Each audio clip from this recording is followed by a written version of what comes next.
Folks, space nerds, let's talk about Alpha 4.7. Star Citizen's next update is coming out, I think possibly next week. That's not a guarantee. I haven't heard anything, but considering how the PTU is performing right now, I think we could see it by like the 19th maybe, considering they want to end the ongoing Alliance 8 event on the 17th, but they also have yet another month or yet another week in the month before the month ends. So we'll see it. Anyways, here's a patch watch. This is some of the extra kind of information we get that's not on the actual roadmap coming into the patch. And it gets dropped by the community team to talk a little bit about the stuff that's not huge, but does make a difference to the game. Engineering updates here, life support, radar stuff we've heard about, cave scanning reliability, an update to that, and some salvage stuff that's going on, as well as missile balance and access points. So we're going to go through this whole thing, a little deep dive. Classic. Engineering gameplay updates are first. Alpha 4.7 is bringing a new round of balance to shields and armor, aiming at improving combat pacing and ship durability. We love ship durability, dude. Shield balance updates first. These changes should make shield combat feel more consistent while reinforcing the intended strengths of energy-based loadouts when targeting shielded opponents. Are they finally doing it? They're increasing overall shield health across all ships. They're reducing the gap between shield variants to make their performance differences less extreme. And they are making energy weapons have increased damage on shields. I am actually quite excited for this for one key, very selfish reason. And it rhymes with let them pee.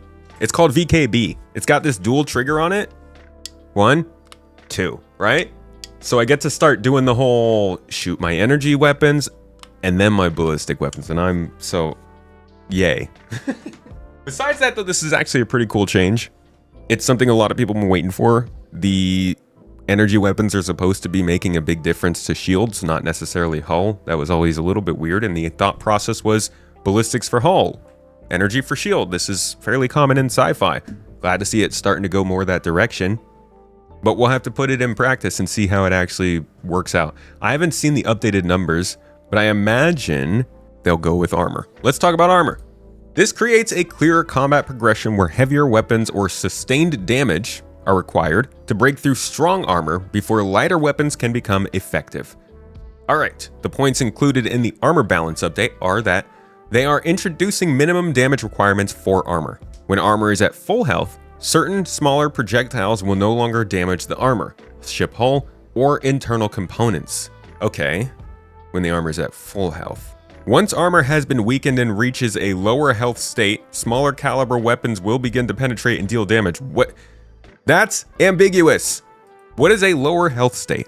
Lower health state could mean 90%. This could be like 15%, 20%, could be 50%, 75%. At some point though, you will be able to start damaging ships with armor with smaller caliber weapons. I'm guessing smaller caliber means like size 1, size 2 guns, maybe size 3. And this is all armor. This is not just like heavy gunship armor or capital ship armor or something like that. Armor changes, interesting, but still not really decisive, especially not with the numbers. That being said, this is again another big change that we've been waiting for Star Citizen. This is something that started all the way back with, I don't know if I'm going to be able to find this because I don't know when they actually started talking about this first. Maybe here. For some reason, no transcript is loading for this video, so I can't actually find out where they say soft death here. But there was a feature brought in like 2 years ago, I want to say. And it was when they introduced it, I'm pretty sure they were saying that it was meant to simulate where ship destruction was meant to go.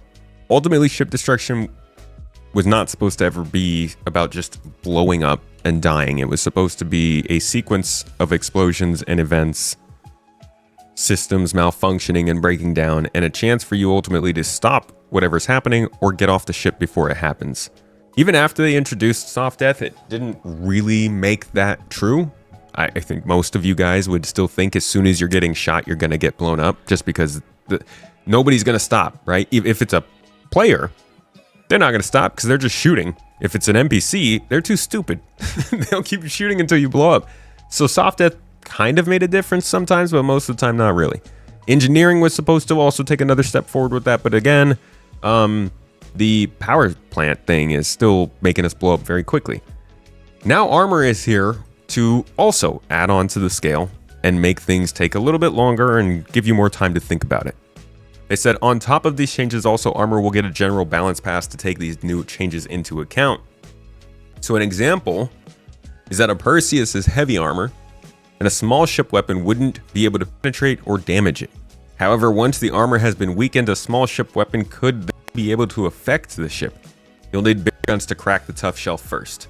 Two camps of thought here. Some people never want a small gun to affect a large ship.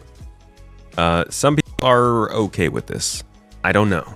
I have to see how this plays out in the game. I want to say small ships should just never be able to damage hull or damage armor or get through armor. I don't know. I think small ships maybe shouldn't be able to damage these larger ships with more impressive armor. At the same time, though, it does make sense if the armor's weakened. Life support adjustments. Life support systems are receiving tuning to better reflect the effort required to maintain ship atmospheres. This includes increased life support costs to maintain the atmosphere, reducing the exchange between life support systems in rooms, which means, yeah, it's going to be harder to refill your life support once you vented a room, maybe for a fire or just opening the door, and it's going to cost you more. They've reduced the exchange rates between connected rooms, which means... So yeah, the life support will fill your room up less quickly. Rooms will fill other rooms up less quickly, and it will take more power for your life support to work. Life support generators will now also take longer to refill rooms and perform heat exchange. I feel like that's included there. They're slowly trickling in the difficulties here. It's heading more and more towards the consequences and think about what you're doing style of gameplay that we've long been looking for. We'll see just how far they go with this, though. I have no idea what this is going to do to our gameplay or how this is going to affect the way we play. In practice, they said this means atmosphere management becomes slightly more deliberate, especially on larger ships where room-to-room air exchange plays a bigger role. Biggest thing I'm thinking here is, especially for the bigger ships, you're probably going to keep your life support disabled more when you're going into fights. I know we already do that kind of standard on the bigger ships when we need it. More power to weapons is more important than more power to lungs. I mean, as long as you have a helmet on. Obviously, your lungs need some kind of air. Radar and detection changes are next. The type of installed radar and the amount of assigned power now have a direct effect on the range at which aim assist and ESP come into effect. This is reflected by the lack of pips outside the effective range and by appropriate UI elements during precision targeting. This is going to make it so much fun to EMP people. Power and aim assist. Assigned power now directly affects aim assist range. This applies to both weapon aim assist and ESP. For example, assigning 2 points to your size 1 radar would set aim assist at 910 meters, while assigning 5 points would increase it to 1,105 meters. Not a crazy difference. This range is reflected on your HUD by the distance at which target pips appear, and it changes based on both the radar installed on your ship and the amount of power assigned to it. I feel like what I would love to see is possibly like a scale on the side, especially for turrets. I think this is a big thing for turrets, dude. Imagine if hitting a capital ship with distortion lowers their amount of power and disables the ability for turrets to lock onto your ships. There's a lot more strategy you start to get from this. And I'm thinking, I would love to see a dial or a meter of some sort on the side of the screen that is similar to your altimeter or your speedometer that gives me the target distance where I know my pips will activate and shows me how far the ship that I'm targeted or that I'm locked onto is from that. Maybe a ship is hovering outside of that distance and I don't know if they can tell. Maybe they know that, maybe they don't, but I can't tell because I can't see exactly when they're going to come in and out of it. But if somebody is just like kind of moving in and out of it and their pips are coming in and out, you can sort of tell that you want to stay locked onto them. I'm just thinking when I'm on a turret, I'm picking my target based on who's most likely to be able to be shot for the longest amount of time. And the information of when is that ship going to get pips is really important to me to know that. So I hope that's something we could see. They say here that it's reflected by just when your pips appear, which I think is not as much info as I'd like. Radars now require more sustained power to operate, and activation power requirements remain similar or slightly lower. Check your ships when you get into them, because I have not had any thruster power because my radar was taking it all. Weapon, aim, assist, and ESP are available when a target is within your effective assist range. Increasing power to your radar extends that range, while reducing power shortens it. This adds another layer to power management decisions during combat. This also gets into exploration a little bit, starting to understand how radars are working in distance and power. This combination of changes that we're seeing here, the shield, the armor, the radar, the power, all of this balancing happening is like once every several years. This is actually a really big change. And then on top of that, you're also seeing crafting and inventory coming in on a fairly basic level. They're not in any way prepared for a real game, but it is definitely, these are all pretty big changes for a game like Star Citizen. Precision targeting. This is when like you zoom in, right mouse button, I believe. Precision targeting is also affected by radar power and assist range. Sub-targets, when you're targeting components on ships, are now visible during precision targeting when you are within a meaningful assist range. Stronger radar power helps maintain that range, making precision targeting more reliable during combat. Again, this is, it's kind of diluting your ability to control the game by just pressing a button. Crafting's doing the same thing, right? Crafting is saying those who are going to be best at combat are also going to have the best sources of materials. It's going to take a little while for that to really start kicking off, but that is the way it's going. You got to have, like, the basic stuff you get from the store is not going to be the best anymore. So crafting is making mining more important. All of this stuff is making power management more important, and actual strategy and understanding the game, as opposed to just being able to place a target on a target, or place a reticule on a target and press a button. And I love that. I think that's where the kind of player skill that people were looking for starts to come in. Cross-section detection. The ship cross-section signatures are no longer passively detected. Hello. They are now only detected through active pinging with your scanner. This also has some pretty big implications. That means that you can no longer, let's see, so you're only getting IR and EM passive signatures, which means you can now fly under the radar by turning your ship off. As long as somebody's not actively pinging for you, you will be invisible to them if you turn your ship off, I believe. Unless there's something on your ship that's putting out a pretty big signature.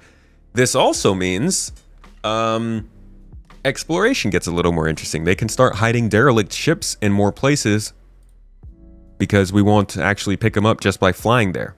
They'll reward the people who are actively scanning and pinging in those areas with finding some derelict ships. I hope they take advantage of that, because this is a pretty cool change. Yeah, they said it opens the door for fully stealth-focused builds, which I wouldn't, God. I could just see somebody dive bombing into Hathor with an eclipse. They just like turn the ship off while they're still in space, fly all the way down, turn it on, launch a torpedo, and fly away. New radar items. This one's for you. New radar components have been created and are planned to become available through in-game shops, missions, and potentially crafting. That means crafting not yet. The manufacturers Basilisk, CHCO, Garuda and Gorumberg, Navigante, and Willone offer new ship radars. All right, cave scanning reliability. The cave scanning setup has been reworked to make cave locations more reliable when scanning planets from your ship.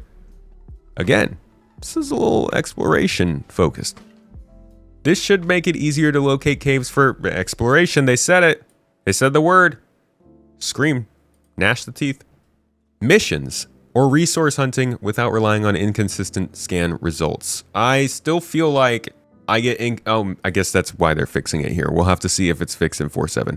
Because in 4.6, definitely inconsistent results. I can't wait to be able to go to caves for real reasons that are worth going for, like maybe valuable resources or something. I don't know.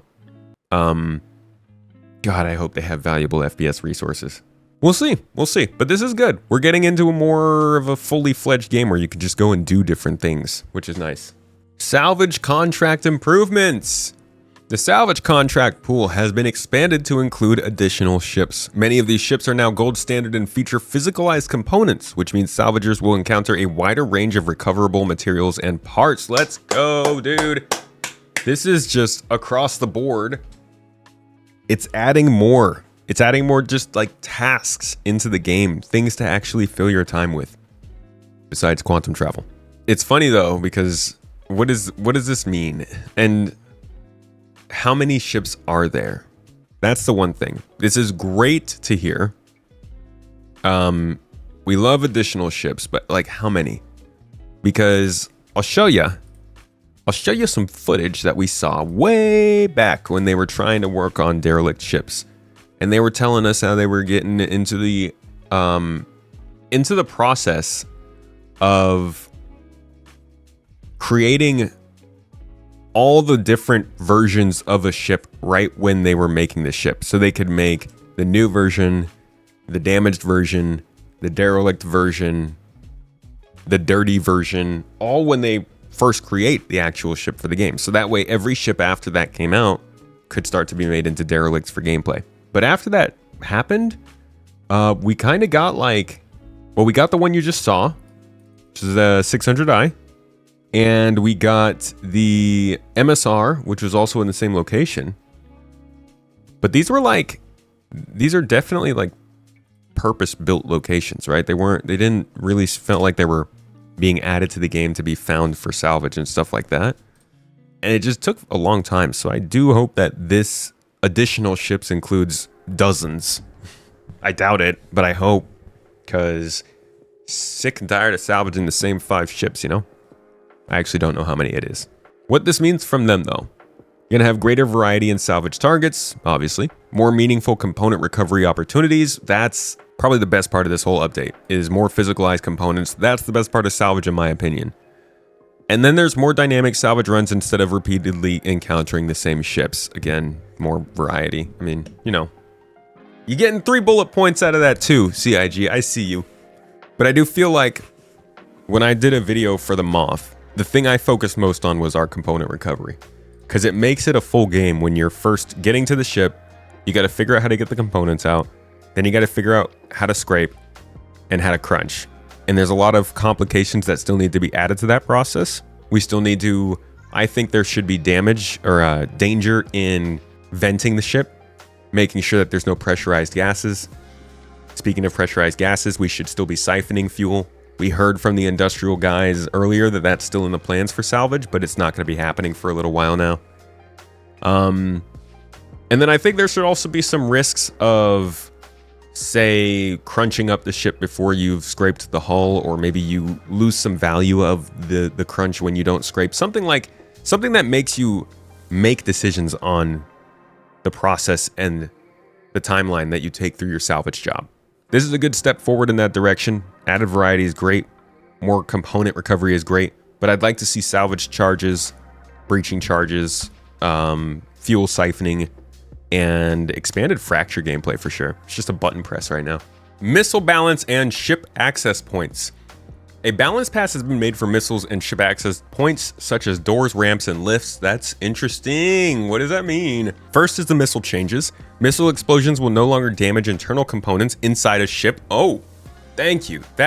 Dude, is that why missiles have been absolutely noping us out of existence lately? Missiles have been crazy. Previously, anything within the explosion radius could take damage, they said, including modules and internal systems located inside the hull. Because of this, explosion radii has to remain very small to prevent ships from being destroyed by a single hit. Thank you. That sucked. With internal damage removed, missiles can now be balanced more naturally around their explosion radius. I hope that works out. The new balance gives players a clearer choice in how they want their missiles to behave.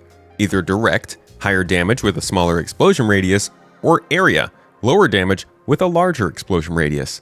I like that. That's great. There's so much strategy starting to actually come into combat. It's funny because we've been saying that combat's the only thing they've been able to do for so long, and that's why everything has been based around combat. But this is way more nuanced combat than we've had before. I'm not saying this is going to make a big difference, It's definitely going to take balance, and it's probably not going to make a ton of sense because everything is so off in balance. But it's another variable that they can have in there. And as long as it's information they actually present to us in the game, which right now they won't. Disappointing fact of the matter, they're not telling us stats stuff right now. But when it does, it's yet another way for you to make a difference in your build and what you're doing. Damage values are also being adjusted, but overall balance should remain familiar. Specific values will shift slightly along the existing curve. These adjustments also apply to ground vehicles, they say. Doors, ramps, and lifts. What is this about? Because missile explosion radii are changing, we also I love this song. Sorry. We also reviewed the durability of ship access points. Many doors, ramps, and lifts currently have very low health values and were never properly tuned. Without adjustments, the new missile explosions could blow open a ship with a single hit, which would look odd and break immersion. It would also suck, because that didn't matter before when your door got blown open. But now it can vent your whole ship. If that door happens to have another door leading to your door that is open, leading to your habitation area, leading to the people who are inside, potentially without helmets, then a single missile hit could just vent it and kill all those people. They said to address this, we are increasing their health to better match overall ship durability. This should result in more believable damage behavior while still allowing access points to be destroyed under heavy sustained fire. Okay, but this then really seriously calls for breaching charges, and that, my friends, is not an unmentioned topic. We've gone over it quite a few times here on the channel. We need breaching charges. Yes, the doors have more armor, as they should. They should be hard to get through with normal, regular, small arms fire, but then give us specialized equipment for getting through this stuff so that we can start having some fun with this. As soon as you add breaching charges into the game, you can start giving us real boarding missions with NPCs and stuff, you know? Either way, I'm glad that they did balance it so that it's a little harder to open these up. Hopefully we do get something that adds more of that, like, feeling of specifically getting into a ship. But maybe, yeah, I was going to say, maybe they talk about it during STL today. How about we get to that? Thank you so much for coming to this deep dive into the last updates of 4.7. A lot of combat balancing here, but I think people who are into exploration actually have quite a bit to be excited about in 4.7. From the ability to finally start finding materials that people are interested in getting and selling those locations to them at the very least, to being able to find caves more easily, to derelict ships seemingly having some differences in scanning. All of this is starting to come together to make exploration seem a lot more realistic, as long as they let us save some locations and share data points soon. Oh my god. That's all we need. But that is it for that.